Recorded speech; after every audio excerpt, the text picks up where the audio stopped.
തൃക്കരിപ്പൂരിലെ ഗതാഗതക്കുരുക്ക് പരിഹരിക്കാൻ അനുവദിച്ച റെയിൽവേ മേൽപ്പാലങ്ങളുടെ പ്രവൃത്തി ഇനിയും ആരംഭിച്ചിട്ടില്ല. അധികൃതരുടെ ഈ അനാസ്ഥയ്ക്കെതിരെ സമരമുഖത്തിറങ്ങാൻ തൃക്കരിപ്പൂരിലെ വ്യാപാരി വ്യവസായി ഏകോപന സമിതി യോഗം തീരുമാനിച്ചു. This news sponsored by Forever for everyone. Shobhika Weddings, Big Mall, Kanjangad, Kozhikode, Koilandi and Kutyadi. പ്രക്ഷോഭത്തിന്റെ ആദ്യഘട്ടമായി ടൗണിലെ വ്യാപാരികളെ പങ്കെടുപ്പിച്ചുകൊണ്ട് പാലക്കാട് റെയിൽവേ ഡിവിഷണൽ ഓഫീസിനു മുന്നിൽ ധർണ നടത്തുവാനാണ് തൃക്കരിപ്പൂരിലെ വ്യാപാരി വ്യവസായി ഏകോപന സമിതി യോഗം തീരുമാനിച്ചിട്ടുള്ളത്.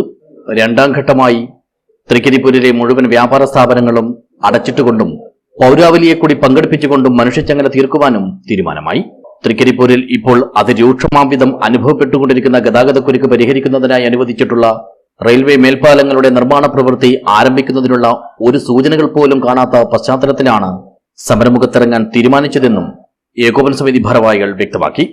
യോഗത്തിൽ യൂണിറ്റ് പ്രസിഡന്റ് CH അബ്ദുറഹീം അധ്യക്ഷനായി. വൈസ് പ്രസിഡന്റുമാരായ VP ഗോപാലകൃഷ്ണൻ, AG അന്ത്രുൽ അമീൻ, സെക്രട്ടറിമാരായ C കൃഷ്ണൻ, ഫായിസ് കവായി, K മുഹമ്മദ് ആരിഫ് എന്നിവർ സംസാരിച്ചു. ജനറൽ സെക്രട്ടറി മുഗൾ റഷീദ് സ്വാഗതവും EB ദിനേശൻ നന്ദിയും പറഞ്ഞു. News bureau, Cheruvathur.